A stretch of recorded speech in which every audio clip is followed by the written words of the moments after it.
कोई भी बचेगा नहीं। और कार्रवाई के बाद पाकिस्तान में जो आतंकवाद के प्रोध आए हैं, जो प्रोसते हैं, जो ये घटिया और नीच काम करके अशांति फैलाने का काम करते हैं।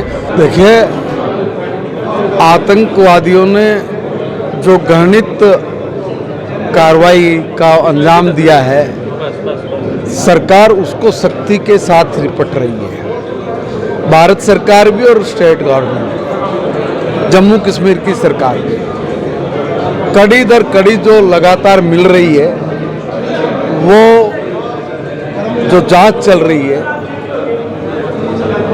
पूरी होते ही एक बात तय है कि कोई भी बचेगा नहीं। और जिस तरह से ब्रेन वॉश करके और पढ़े लिखे नौजवानों का भी इस्तेमाल और जो घटिया काम के लिए किया जा रहा है। अब एक चीज़ तो साफ है कि जो ये कहते थे कि आतंकवाद का कोई धर्म नहीं, आतंकवाद का कोई चेहरा नहीं, वो सब चीज़ें अब सामने आ रही हैं। और सामने नहीं आ रही है, भारत की सरकार ने आतंकवादियों पर जिस तरह की कार्रवाई की है, उसके रिजल्ट भी हमारे सामने हैं।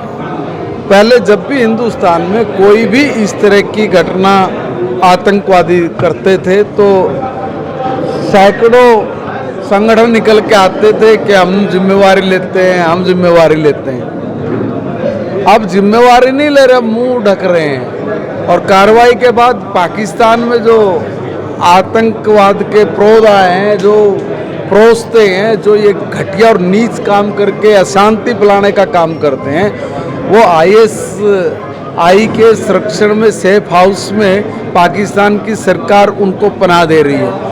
मगर हम लोग साफ है कि जो भी जांच के बाद निकल के आएगा, चाहे आप सेफ हाउस में रखिए चाहे कहीं रखिए, भारत अपनी कार्रवाई जरूर करेगा और कड़ी कार्रवाई करेगा। जो भी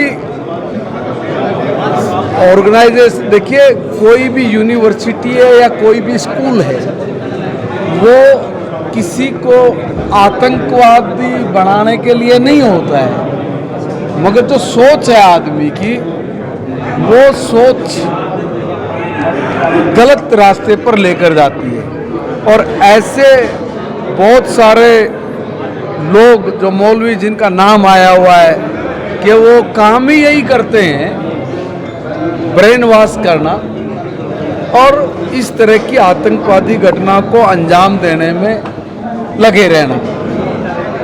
मगर सरकार के कड़े निर्णय और कड़ी कार्रवाई से आज उनको पसीने छूटे हुए हैं, वो डर के भाग रहे हैं, मगर कहीं चले जाए बचेंगे नहीं।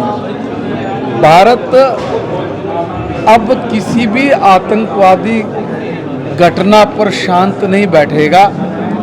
किसी भी आतंकवादी घटना के बाद दंडित किए बगैर छोड़ेगा नहीं।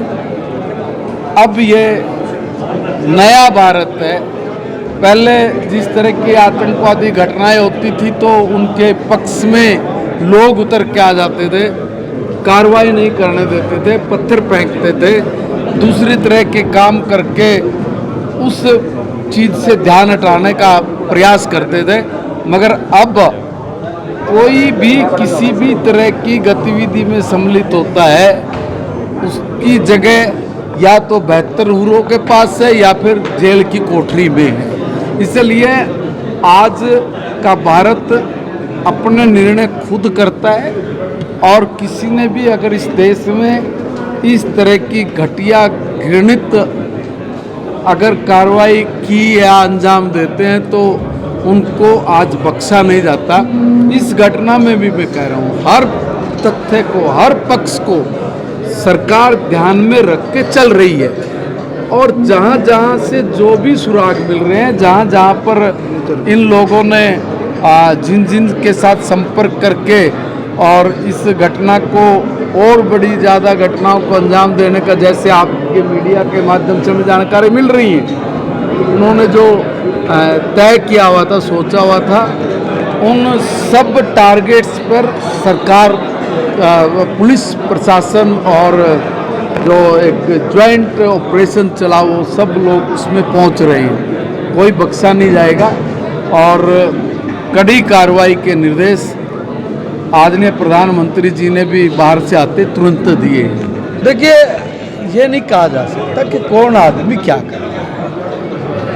अब इसको नाकामी शब्द कहना भी उचित नहीं है, इसलिए उचित नहीं है कि साइबर और पढ़ा लिखा कोई जानकार आदमी जब इस तरह के काम को कर रहा है तो वो कौन एक दिन में नहीं किया होगा, तो धीरे धीरे कर रहा होगा।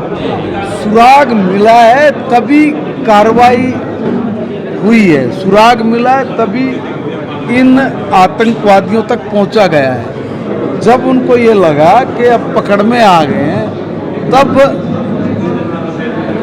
तब जाके ये लोग एक घृणित कार्य की तरफ बढ़े, मगर नाकामी नहीं, क्योंकि उनको इस घटना के अंजाम देने से पहले ही आप लोगों ने बताया कि पुलिस प्रशासन ने और हमारे जो जवान हैं उन्होंने इस सारी घटना का पता लग गया था और पता लगने के बाद उनको पकड़ा है। तो उनका जो संपर्क था उस संपर्क तक पहुंचना और पहुंचकर उसको अंजाम देने से रोकना और उनको समय रहते कार्रवाई करके पकड़ लेना, ये नाकामी नहीं है। ये आप जवान के हौसले को डाउन नहीं करना है। उन्होंने जैसे जैसे किसी चीज़ की खबर मिली, किसी चीज़ का सुराग मिला, उस पर त्वरित कार्रवाई की है। एक बड़ी घटना को अंजाम देते उससे पहले हमारे जवानों ने उसको निष्फल कर दिया।